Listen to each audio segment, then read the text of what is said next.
So today we have Ben. Thank you so much for coming today. So Ben Garber is the VP of 7 Miles Advisors, is a graduate of Carnegie Mellon University's Tepper School of Business MBA program, where he served as president of the Flex Time Leadership Council, helping to propel the program to first in the country.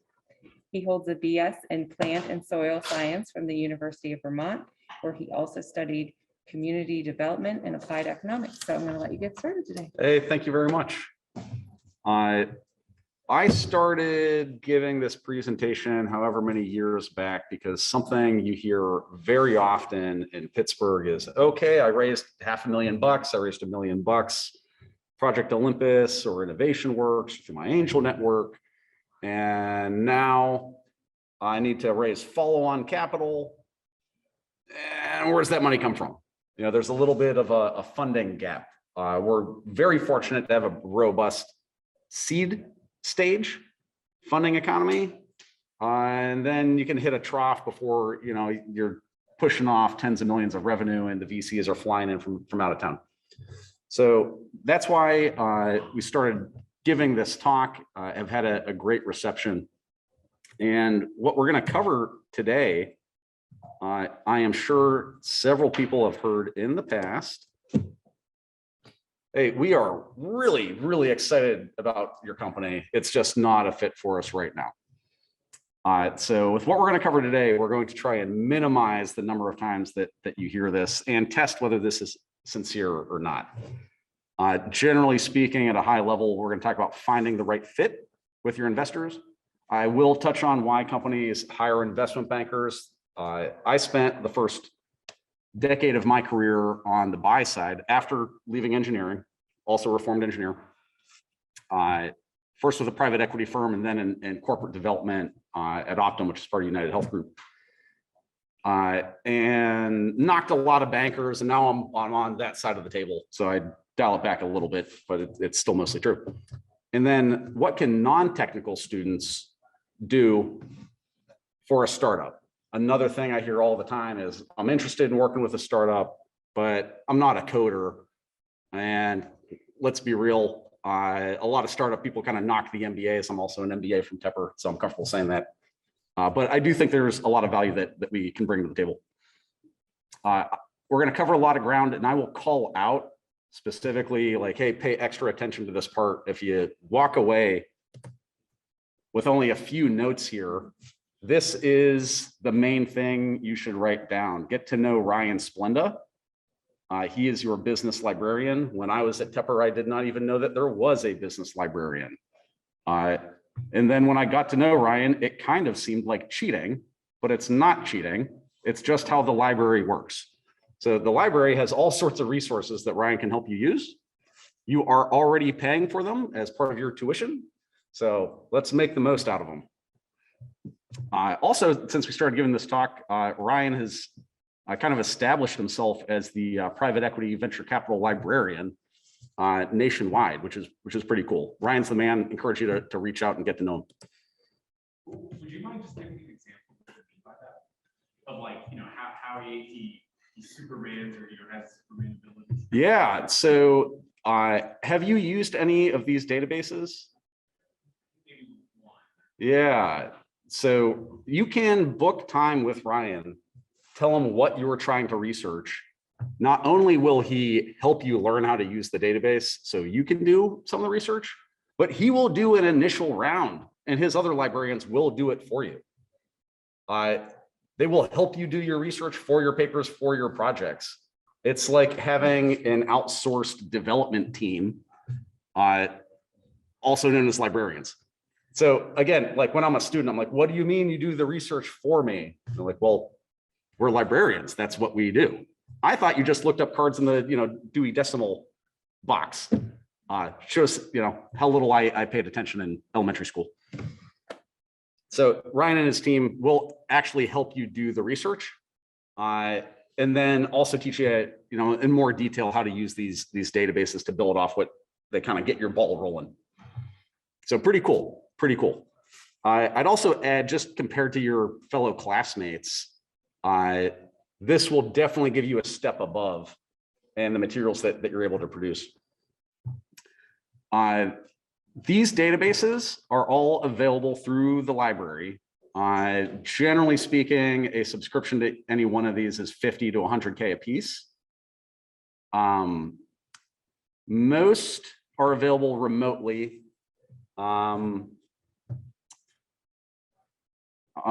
S&P, if you want to save reports, I think you actually have to go over to the physical library, but you can run searches and queries remotely. Each one of these has its own benefits and serves a different purpose that we'll cover. But generally speaking, they all source data from the same places that overlap 70%. So encourage you to use multiple resources if you want, robust results. But 70% you're getting the same information. I'm going to walk through a couple examples to give you some insight as to, okay, well, like what information do these resources provide that help me identify investors, and how do I go about this? Just to get the ball rolling with some examples. So InvestAge, InnovationWorks company. InnovationWorks, most prolific investor in Pittsburgh. These guys raised a round. You're able to look up how big the round was.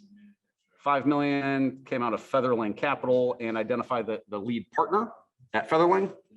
This is something I'm going to touch on over and over again, is that a good step is identifying the firm that's investing in companies like yours, but ultimately you need to identify the partner and the person who led the investment. Like all companies, investment firms are made up of people. The firm itself doesn't make investments. It's the professionals and the partners that do. So you find Liz, fantastic. Liz is a great investor. She tells you right up front what she's looking for and the types of companies she invests in and what the attributes are. So something that we will touch on again, when you are reaching out, pay attention to what the investors are investing in, what their criteria are. So one, you make sure that you're shooting at the right target, but two, in your outreach, you can demonstrate to them that you've done a little bit of homework and you can validate for them, hey, I'm reaching out because I meet your criteria. Similarly here, Industry Weapon, awesome local company. You can see that they also were an InnovationWorks company and took money from Pittsburgh Equity Partners. Ed Engler has a conference room right back here named after him. So if you're like, hey, I'm working with a company doing similar things in a similar space to Industry Weapon, who should I talk to? How can I get in touch with anyone? Ed might be a good place to start. How can you get intros? Well, you're here at the Schwartz Center. Ed's very involved, but also other information that's helpful to find are the service providers and intermediaries. So these are attorneys, investment bankers, CPA firms, insurance brokers, who will kind of facilitate this special part of the economy. And we all participate in networking and get kudos and brownie points for making introductions. So if you're looking for ways to get that introduction, looking up the service providers as well as the existing investors in their network, great way to do it. Peptologics, just another example here. This is a Carnegie Mellon company, so keeping it close to home. 13 investors here. What we will find again later on is that investors like to invest with similar investors, and they do it over and over again. A lot of the research that we're going to be talking about is kind of like going down a YouTube or a Wikipedia rabbit hole. It webs and webs. So you're going to find companies like your company. You're going to find investors who invest in those companies. You're going to find the investors who invested with those investors, and it builds out a web, and that web starts to overlap. Great example of a Carnegie Mellon company here that just raised a fresh round of capital 3 weeks ago. Nice example here. CoPilot, personal training through an app. Pretty cool team. You can see here that they have 12 investors participating in the latest round. Hyde Park Ventures led that. So you'll have a lead who writes the term sheet and then a bunch of follow-on investors. Went to Hyde Park's website to identify the partner who led the round. Like I just said, you have to find the partner, not just the investment firm. This investment was so new, it wasn't even posted on their website yet. So like everyone, when I'm looking for reliable information, where do I go? I went to Twitter. They did post the announcement about their investment on their Twitter account. That went to an article in the Chicago Business Times, Pittsburgh Business Times for Chicago. In the press release, this is always a good place to find who you want to reach out to. The lead partner at Hyde Park was identified. It's Allison here. So if these guys are a nice comp for you in the right range, that's another way to find, hey, who exactly is it that I'm reaching out? And when I saw the picture, I thought, hey, wait a minute. I think I recognize these guys. I had heard of CoPilot, but I pulled up their Series Seed information and found the CEO's contact information. And it was Delta Trainer. Man, how do I know Delta Trainer? They won the McGinnis competition in this auditorium. Congratulations. Very excited. These guys are awesome. So pretty real example of how you can take something from this room, working with the Schwartz Center, and carry it through to a pretty meaningful Series A, bringing in a nice cohort of investors. Other thing I'd really like to highlight here. So we're going to cover like, how do you get in touch with investors? And it's all the network. So starting with who you have access to and who's connected to who. While you're at Carnegie Mellon, that's a great time to do this work because everyone's happy to talk to students. Once you leave these doors and you're a commercial entity, people are going to want to charge you money, or they're going to need a better reason than everyone likes to help students. The Schwartz Center, and this is not even going into all the investment tentacles of Carnegie Mellon, right now has 50 co-investors that have participated in Schwartz Center companies. So these are all introductions that you can make pretty easily through your Carnegie Mellon connections. So what are we going to cover from here? First is identifying comparable companies. You heard me start by saying, hey, if this company represents similar themes to your company, or is in the space that you're active in, that's a good signal that those investors would be good investors for you to talk to. How then do you make contact? And what do you have to be prepared to do that?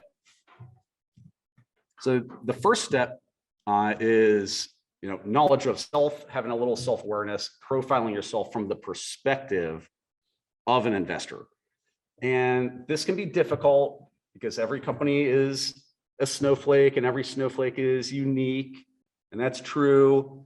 But also, generally speaking, I think we can all fall into broad enough categories that we can find our cohort.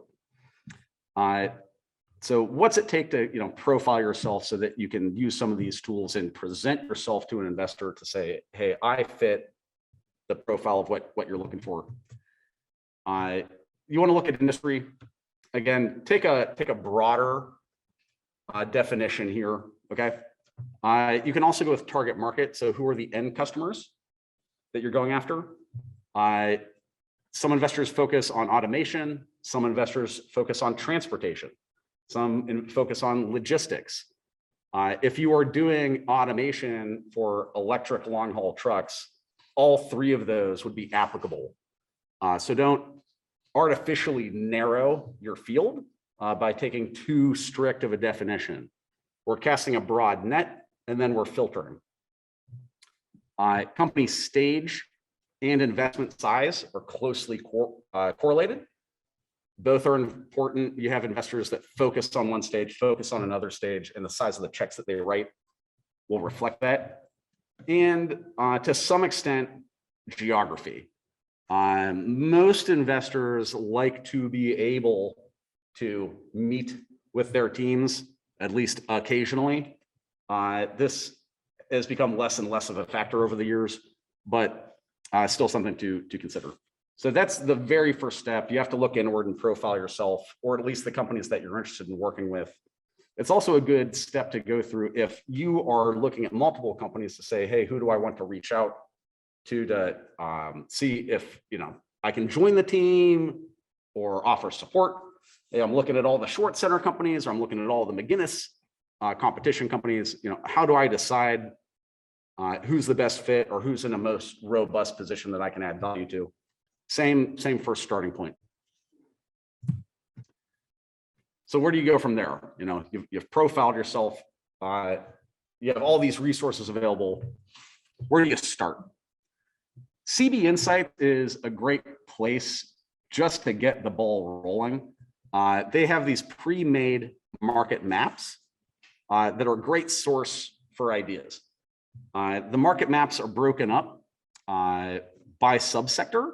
So, fintech payments, online fashion, rechargeable batteries, so they get pretty granular.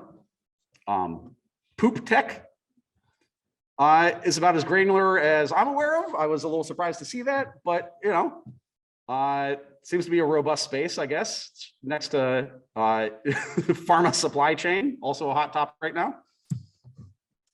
This is what one of the market maps looks like. This is their online fashion market map. But this can really quickly get you to, hey, what are other companies that look like my company? And that's the first step to getting to, well, who invested in companies that look like my company? And then that leads to who invests with those investors. So CB Insight's really great resource just to get the ball rolling, see who else is out there, and also get the vocabulary for, hey, what's comparable and what's not comparable. They also let you filter for active investors in that space and will show what investments those investors have made.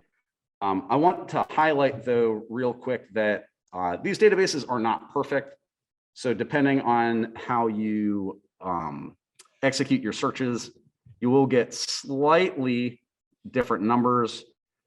I think the total active amounts and the total number of investments made, even within CB Insights, differs for the target investors depending on how you've conducted your search. Upfront Ventures is one I'm highlighting here. They're identifying 7 investments through this screen as portfolio companies, but 4 through a different search. So, do recognize that the information is not perfect, but it's pretty darn good. One of the investors that comes up through this search, and you'll see their name again and again, is Break Trail Ventures. Something I'd like to highlight here that I touched on when we started is, hey, what are the investors' criteria? Who is the investor? I'm generally not a fan of investors that hang back in the shadows and take a little bit of a Wizard of Oz approach. You saw the other examples where they're right up front and saying, this is who I am, this is what I invest in, these are my criteria. Investors are incentivized to make that aware to the market so they get applicable deal flow. Never really understood the shadowy figure approach, but we have our friend at the SEC that requires securities filings and notifications. So I was able to look up, hey, who is Break Trail Ventures? It is Jay Hirsch, and you have his home address here. So again, don't know a whole lot of value in trying to remain secretive if you are an active investor, but that's a great way to find out who these people are, is you can look up the SEC filings, which is another tool that's available to you. You can also see if they themselves are raising capital. The amount raised is not always reliable, but it will give you a sense of how much money Jay has to work with. Again, contrast to Jay, you have Henry, who even on his frickin' LinkedIn outlines all the information you need to know so that you can tell, hey, should I reach out to Henry or not? This is Henry saying, hey, if you match any of this, give me a call. So much preferred approach, but please do actually read that and take it into consideration. Investors appreciate it. They have to do the screen against everything you send to them anyway to say, hey, does this match my criteria? Their LPs demand it. So when you do outreach, if you can say, hey, I match your criteria, it helps everyone out. So you've profiled yourself, you've identified comparable companies, you've found their investors. That now you're off to a great start. But again, we want to cast a broad net. A typical fundraising process for a startup takes a year, 9 months on the short end. A really efficient process would be 6 or 7 months, but typically speaking, I'm going to tell you it takes a year, and you should make sure you have enough capital to last a year. Can take a little longer. So you want to cast a broad net and run an efficient process. So let's make sure we're turning over all those stones. Where else can we find investors? Well, S&P Cap IQ, great resource here. If you go into that tool under screening, they actually have a tool called Find Investors. Oh, novel. That's awesome. That's exactly what we're looking for. So let's check it out. The way this works is you start with industry categories. So by SIC code, so you say, these are my industries. And then we go back to those criteria that we started with when we profiled ourselves. Hey, these are my subsectors. These are my investment rounds. This is the stage I'm at. This is the type of investment I'm looking for. A full buyout, a growth capital raise. And as you add filtering criteria, you can see we pretty quickly go down from 626 investors down to 149, a little more manageable of a population to go through. This is an iterative process. So as you get results, I recommend that you grade them according to fit. I generally use ABC or ABCF. And the idea being, hey, if you're going to go out to market, you want 100, 200 investors. They might not all be A's. You want as many A's as possible, and then you can dip down into your B's. And if you run out of B's, you can dip down into your C's. So it's an iterative process. Play with your filters. Ran a similar screen here. This is for sticking with the online fashion retailer example. You'll see the results come out. I filtered by deal size. So if you're doing a $5 million raise or a $3 million raise, you want to look at investors that participated in rounds that of size. Same scales up, 15, 20, 50. The size of the investment is a function of the fund size that they're working from. So it will remain generally consistent. Investors will hold on to, say, 2 or 3 times their initial investment for follow-on requirements. And it's all a ratio of the total fund size. A typical portfolio will have, call it 20 companies. Then you have some investors that have massive portfolios, but make smaller investments. The bigger the portfolio, the less restrictive they are about industry conflicts. So a question I get a lot is, hey, if they invested in a company that's like mine, will they invest in mine? Well, if you only have 12 portfolio companies, the closer of a competitive scenario you're in, the less likely they are to be able to do that. But investors do focus on themes. Direct competitors are difficult, but the bigger the portfolio, the less of a concern that is. The other thing I want to highlight here is that, so this is sorted by, this is an industry search. I generally keep it within the last 3 years, keep it fresh. And what you see here are the same names popping up over and over again. So New Enterprise Associates, Meritech, the Cool Japan Fund, which was new to me, but I checked them out. They are pretty cool. Thrive Capital comes up a couple times. And then Spark Capital comes up a couple times. Break Trail Ventures, our friends are down here. Lyra Hippo, you see a few times. And as you go farther down the stack, you get individual, angel investor names as well. But what I'm highlighting here is that you see the same names co-investing with each other over and over and over again, and focused on their theme. Something pretty cool to highlight here. So what can non-technical students do for startups that every single startup needs desperately? Identifying investors, exactly what we're talking about. They all need it. Every single Schwartz Center company needs it. Every McGinnis company needs it. But everyone has capacity constraints. MarketLine is one of the available databases. Once you go in and do a search, they have a pretty cool little feature at the bottom of the search page called Ask an Analyst. There is nothing magical about this. It goes to a basement in Chicago filled with MBA students who are doing this work. So if you're using MarketLine, once you identify, hey, I like to say 4 or 5 really representative transactions, you take that unique transaction ID, you can put them in your Ask an Analyst question, you submit, you get no confirmation that anyone's received it, but you will get an email 2 weeks later from someone out of a basement in Chicago with an Excel spreadsheet filled with comparable transactions. You just doubled your capacity. Pretty cool. Another Carnegie Mellon example here that we can step through. So Forest Devices raised a couple rounds of capital. And now you're thinking, all right, so these are investors I want to get a hold of. There's 19 co-investors. This looks like a pretty robust net to start targeting. Now, how can I get there?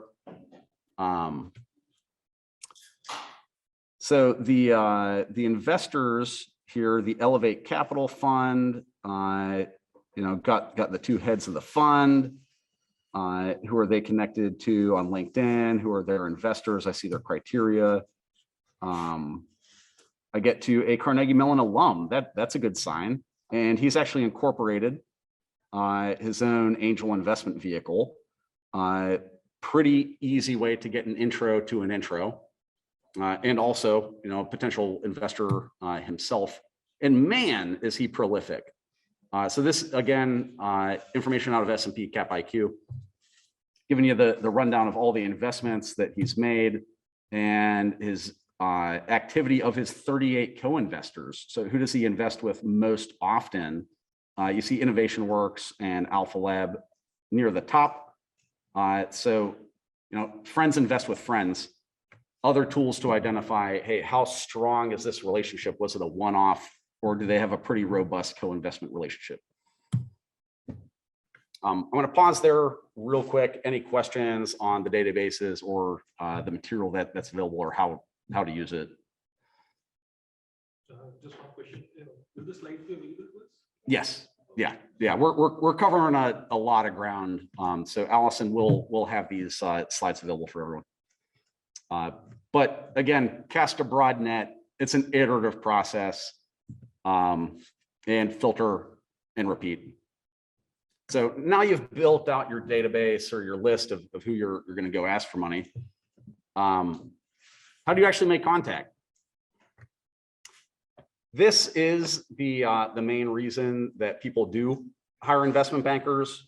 One being, we just covered a lot of work, but this work can be done by students. You don't need high-paid investment bankers to do it. In fact, the high-paid investment bankers often have analysts and interns who are students to do it. To prove that point further, I am hiring analysts and taking intern students. So if you like any of the material that we are covering here today, shoot me a note on LinkedIn, shoot me an email. It's on the last slide. We can grab a coffee. I'm hiring analysts and students to do this work. 7 Mile Advisors is a tech investment bank. We do some pretty cool deals at some pretty frothy multiples and some pretty cool markets. It's fun work. The other main reason you would hire an investment banker is because we have existing warm relationships with these investors. So it's not cold outreach. We're showing them deals all the time. We're a known entity. We can get in the door and have that conversation with credibility. That's really what you're paying for. And if you are going to hire a banker, that's what you should be screening for, is how real are these relationships. And how much do they know these investors? But investors are out in the market looking for investments just the way that companies are looking for investments as well. So if you're a match and you can present well, you have better chances of getting in the door. Nothing beats a warm introduction if you're not connected directly. And there is a hierarchy of those introductions. So co-investor number one, that's why I spent so much time covering, hey, how do you find out who's investing with who? Because then you can check your network and find all your different paths in. But absolutely number one, investors take recommendations from other investors as the most credible. So co-investors and then just other reputable investors. Your investors, if you have investors, should be facilitating this, bringing capital to the table. Number one role of the board. Advice is great.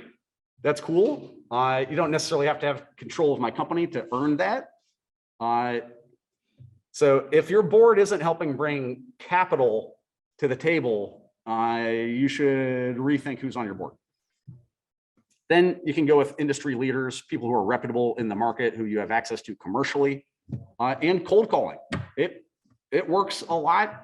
Students who come to me with these fanciful ideas of what investment bankers do that they saw on TV, I usually ask, hey, how do you feel about cold calling? And they're like, what? What's that have to do with anything? A lot. A lot. We bang the phones. You will always have better success on the phone than through email. Send the emails, but don't be afraid to pick up the phone.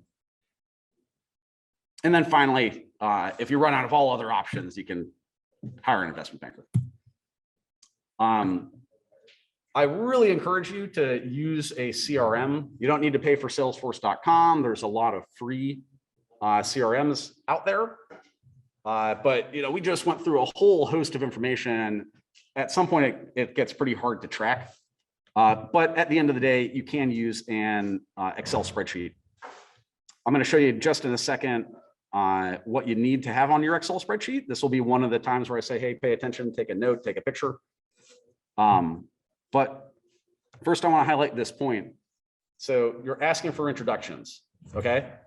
And we heard at the beginning, oh, I love your company. Your company's awesome. It's just not a fit for me right now. This is how you test whether that's sincere. An investor will only make an introduction to another investor if they actually think your company is good. It's just not a fit for them right now. You should never leave any conversation without asking for at least 2 introductions.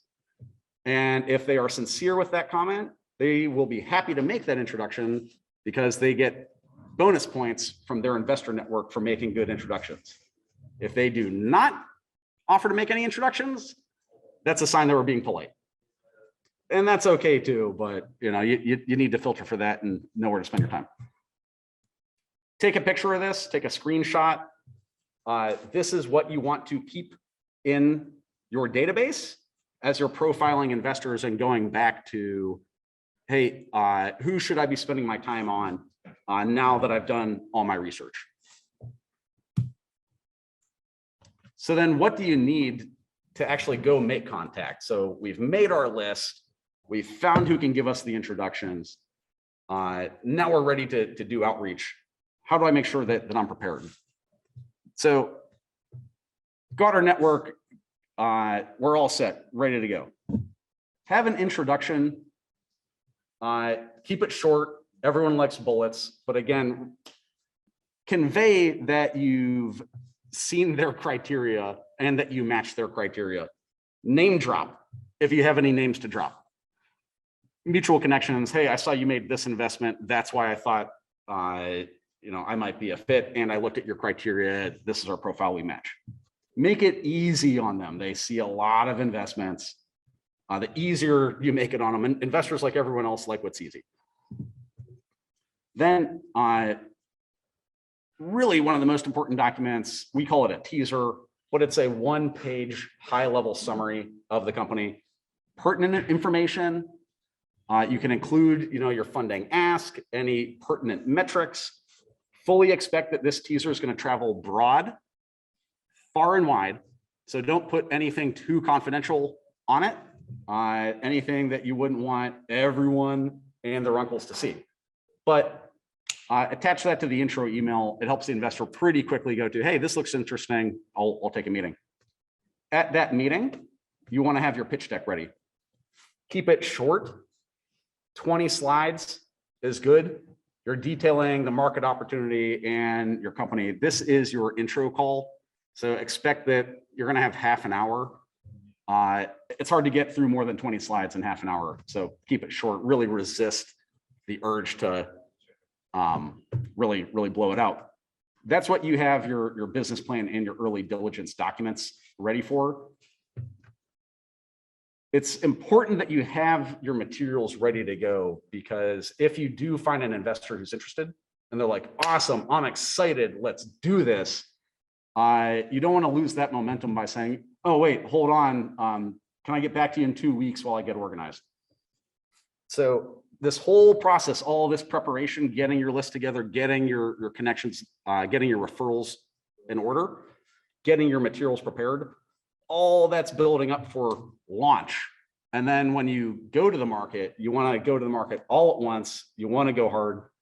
A short process is a smooth process, is an efficient process, and also has the dynamic, hopefully, of creating some competition. And competition creates excitement. It gives you optionality. It helps you really choose who's the best fit, not just who's available, and can help push up your valuations so that you get a better deal. So whole lot of prep work for hopefully a short effort that will put you closer to the 6 to 9 month range instead of the over the 12-month range. But I cannot stress enough, every single company needs this help. All of the short seller companies, and they're awesome companies. The McGinnis competition companies, awesome companies. So if you're looking for a company to get involved with, and you're thinking, what, I'm a business student, what can I do to help? Everyone needs this. It's a great skill to learn, and it also builds your personal network, which is an added benefit. So that is my spiel. I hope you enjoyed it. Again, hiring analysts and taking summer interns. If you're interested, please shoot me an email or find me on LinkedIn. And with that, I'll open up if anyone has any questions, either specific to their startup or just anything that they've run into in the past or something I glossed over. Yeah, but I was wondering if you could talk a little bit more on your comment of, I guess, creating competition between investors.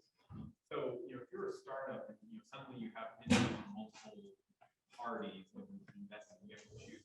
From the investor side, how are you gauging? How are you kind of measuring, the investors that you want to partner with? Like, are there some kind of general guidelines? General guidelines. So the question is, how do investors gauge who they want to co-invest with?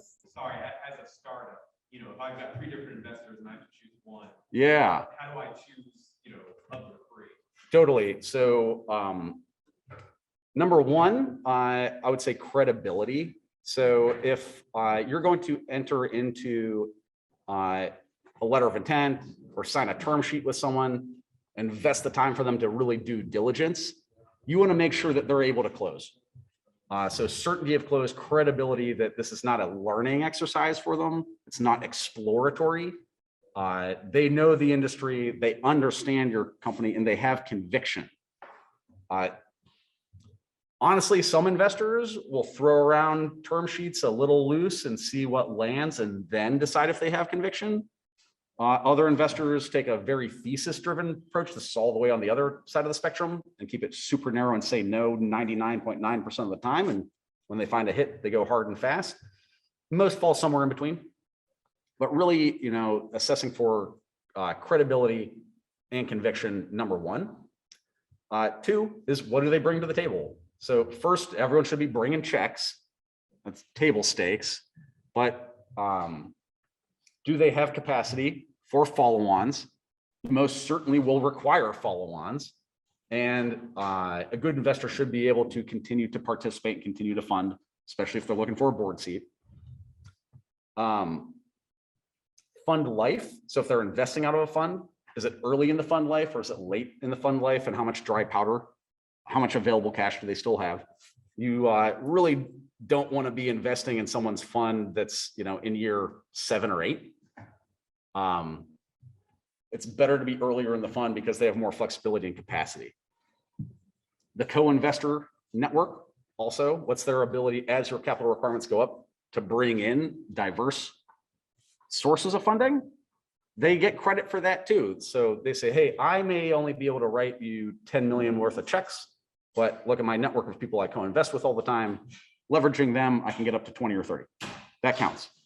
And that also comes to the table with, hey, I can bring in management hires. So as your team needs go, I have this robust network that we know we're able to bring them in. I can make introductions to customers. Incredibly valuable. And look at my portfolio and my exits. I have experience with companies like yours. I know where the potholes are. So from an advisory standpoint, I can help you navigate that. And then last, if everything else, really sets up equal, and that's kind of the goal, all those things, should be pretty robust, is personality fit. You are going to spend a long time with these people, and it's easy for everyone to get along, like when things are going well, but there will inevitably be bumps in the road. And that's when like having a good personality fit, like really, makes a difference to know that, hey, there's so many unknowns and there's going to be twists and turns, but I'm comfortable. We'll be able to work through it. And I have trust and we have a good rapport. Those are the things that you should really be thinking about.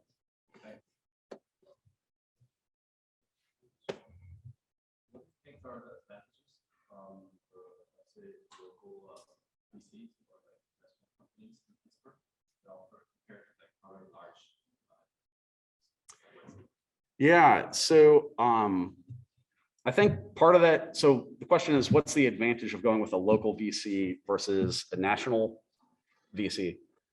I think that comes back to commitment and credibility. And part of that I call Thanksgiving risk.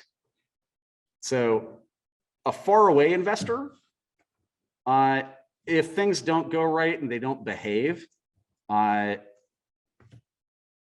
they're not going to run into people at Thanksgiving who are like, hey, you screwed over my buddy and you cost me my investment. But Pittsburgh is a small town and we have a tight network of investors. If you look at the cap tables of a bunch of the companies in town, it's the same names over and over again. It keeps everyone on their best behavior. I call that Thanksgiving risk. So number one, you have that assurance that really, in remote networks doesn't play in. Two, many of them, well, some actually have a mandate to invest in Pittsburgh, but many of them at least have a preference to invest in Pittsburgh. So that adds credibility to their conviction if they say, hey, I'm taking this seriously. And three, I'd say, ease of working together and quick introductions to those commercial relationships that can help build momentum quickly. They should be able to flex a robust network that's tangible and can result in commercial traction quickly. Those are the quick advantages. As your company scales, those advantages will be less meaningful because you'll already have independent traction and momentum. But starting out, it's pretty meaningful. Allison, any questions on the chat? All right. Well, guys, thanks so much for attending. I really appreciate the participation. Good questions. I hope this information was helpful. I'm a Tepper alumni. Absolutely big fan of the school and everything. So excited to see everything that's happening here. Very happy to pay it forward. So please do not hesitate to reach out. Let's get connected. I'm excited to hear about what you're up to. Thanks so much.